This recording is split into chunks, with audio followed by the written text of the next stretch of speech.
So we wanna pause here because sometimes from my career in doing this, I feel we always think it's the same thing, that the visit note it's the same as writing an IDG note. It is not the same. A IDG note, so a visit note, let's start with that. A visit note is about what you did for this patient today. It's what you saw, what you did, how the patient and caregiver is responding to your visit. But an IDG note instead is gonna focus, right? Is gonna focus on a summary of the overall decline of the patient.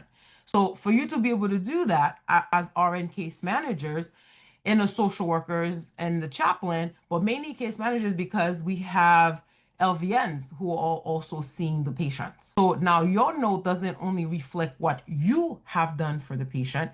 The IDG note needs to reflect everybody else during that 2 weeks, every nurse during that 2 weeks had done for that patient. And that's essentially what a IDG note. It doesn't focus on one visit. It summarizes the patient overall decline, the ongoing intervention, whether those interventions were effective. It also ties the patient condition back to hospice eligibility, which is what we stated, right? So there are things that I've cited in your IDG that you guys discussed that I do not see reflect back into the IDG note, but none of that is being reflected into your note.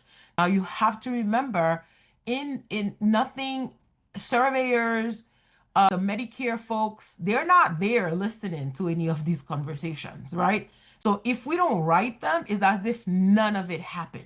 It's as if that discussion never occurred. Most of everything that was discussed did not show up in your notes. Take credit for the work. You guys are doing amazing work. Take credit for it. Write it out.